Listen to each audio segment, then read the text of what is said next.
Cześć, Bartek Urban, zapraszam do testu samochodu DS7 Crossback. W 2014 roku grupa PSA, która pod swoimi skrzydłami wtedy jeszcze miała takie marki jak Citroën czy Peugeot, postanowiła, że stworzy nową markę DS. Tym samym modele Citroën DS5, Citroën DS4 czy Citroën DS3 będą po prostu DS5, DS4 i DS3.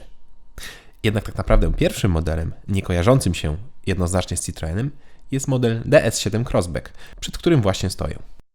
DS7 Crossback to najdroższy i tym samym najważniejszy model w gamie DS-a, będący swego rodzaju wizytówką i popisem, co zresztą widać od razu gołym okiem. Auto wygląda fantastycznie, futurystycznie i nowocześnie. Ciężko poznać, że powstało na bazie Peugeota 3008 czy Opla Grandlanda X. Projektanci się postarali, a samochód ma mnóstwo stylistycznych smaczków. Bez wątpienia największym z nich są opcjonalne LEDowe reflektory z przodu, które wewnątrz mają mechanizm opradzający żarówki. Przyznajcie, robi to niesamowite wrażenie. Swoją drogą, kształt świateł do jazdy dziennej przypomina nieco inne, równie futurystyczne francusko-niemieckie auto, jakim jest Bugatti Chiron. Nie mniej efektowne są tylne klosze z laserowo wyciętymi lampami, które dają fantastyczny efekt 3D. Brawo DS! Szkoda, że znalazły się też takie wpadki jak plastikowe atrapy wydechów, a prawdziwe rury są pod spodem i to tylko z lewej strony. Z prawej pod spodem nie ma nic. Klapa bagażnika podnosi się cała razem z lampami, a kufer można otworzyć na 3 sposoby. Za pomocą przycisku, kluczyka czy machając nogą pod zderzakiem. Kufer ma 555 litrów pojemności, podwójne dno oraz koło dojazdowe. Również w bagażniku widać dbałość o detale, gdzie producent pomyślał o blokadzie na drugie dno czy haczyku pozwalającym powiesić podłogę. Proste i pomysłowe. Zresztą nawet uszczelki w bagażniku wyglądają stylowo. Szkoda tylko, że DS zapomniał zamontować haczyki na zakupy w środku. Dobrze, że mamy chociaż jedno gniazdo pod zapalniczką. Ze środka w łatwy sposób można złożyć tylną kanapę i uzyskać niemal idealnie płaską podłogę. W ten sposób uzyskujemy 1750 litrów przestrzeni załadunkowej. Siadając z tyłu mamy mnóstwo miejsca na nogi, niestety brakuje go na głowę. Na szczęście DS7 ma kolejny ciekawy bajer, jakim jest elektrycznie regulowane oparcie tylne.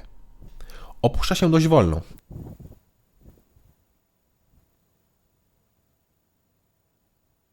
Ale po pełnym złożeniu mamy super komfortową pozycję do podróżowania i mnóstwo miejsca na głowę.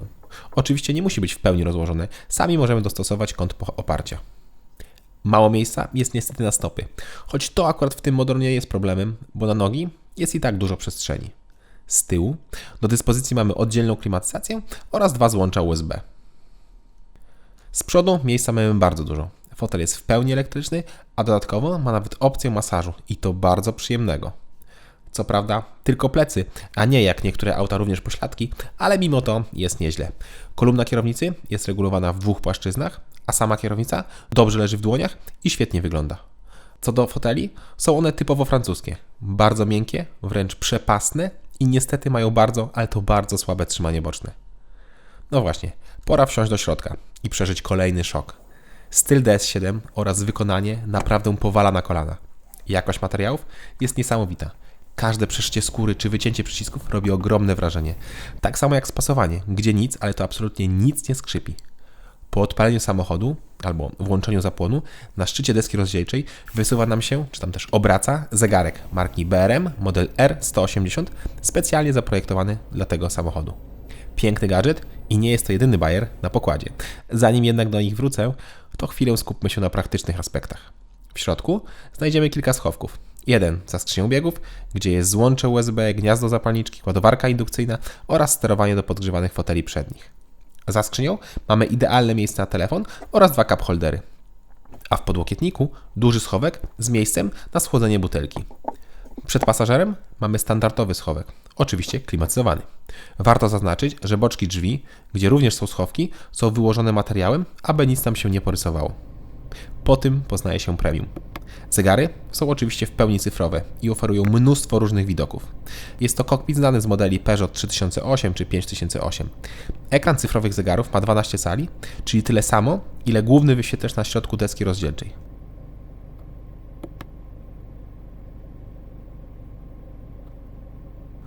Muszę przyznać, że ten centralny robi niesamowite wrażenie, gdzie obraz jest bardzo ostry i żywy. Obsługa nie jest najprostsza, jednak po jakimś czasie szybko się uczymy funkcji. Podobnie trzeba się przyzwyczaić do przycisków na środku konsoli, za pomocą których otwieramy szyby, czy zablokujemy auto lub tylne szyby, zablokujemy tylne szyby przed dziećmi.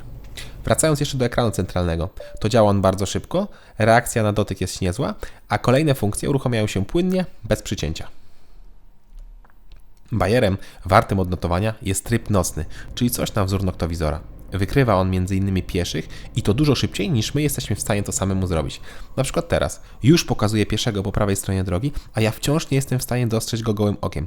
System widzi obraz aż do 100 metrów. Kolejny bajer to wbudowany rejestrator o pojemności 16 GB DS Connected Cam. Jest to kamera zapisująca naszą drogę, którą umiejscowiono tuż nad lusterkiem. Gadżet znany z Citroena C3 i niestety posiada tak samo małą pojemność oraz tak samo słabą jakość. Kamera wymaga aż 1700 zł dopłaty, a w tej cenie na rynku znajdziemy znacznie lepsze produkty i to niemal 2 razy taniej. Plusem jest oczywiście idealne wpasowanie, możliwość łatwego zapisywania materiału, a także robienie zdjęć, czy też podgląd wideo na aplikacji telefonu.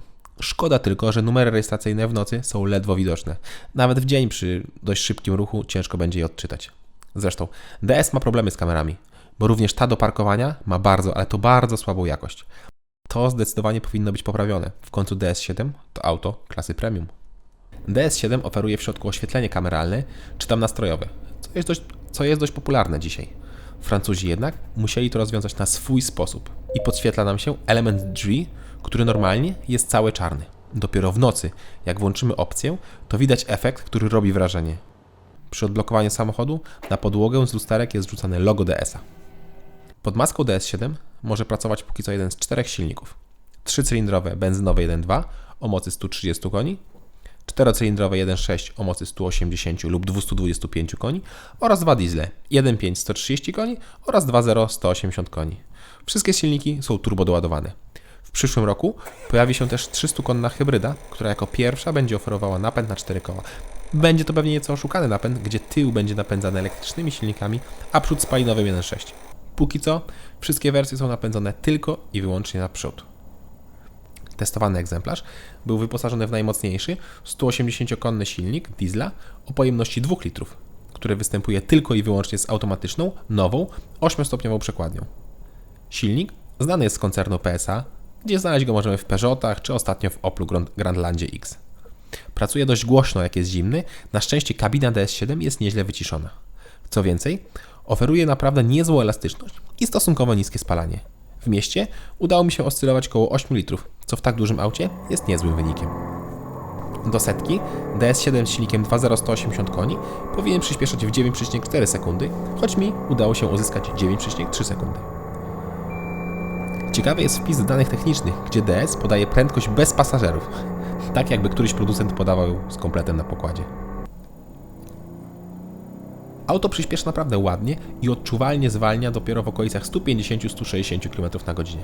DS7 oferuje kilka trybów jazdy, gdzie w opcji Sport z głośników dochodzi do nas rasowy, jednak wciąż bardzo sztuczny dźwięk silnika. Sama jazda DS7 jest ale to bardzo komfortowa, głównie dzięki zastosowaniu nowego, autorskiego pomysłu zawieszenia. Nie jest to co prawda hydraulika jak za dawnych lat w modelu Citroenie DS, ale mimo to działa bardzo dobrze. System DS Active Scan Suspension skanuje za pomocą kamery drogę przed nami, dostosowując w ten sposób sztywność zawieszenia przy każdym z kół. Coś na wzór mercedesowskiego Magic Body Control, z tym, że używa aktywnego zawieszenia, a nie pneumatycznego. System rzeczywiście działa, a DS7 świetnie wybiera nierówności. Dodatkowo, po przełączeniu w tryb Sport, zawieszenie znacząco się utwardza, tak samo jak i układ kierowniczy. Wtedy mamy namiastkę sportu, choć do tego dużo lepiej sprawdziłby się mocniejszy, benzynowy 225-konny silnik.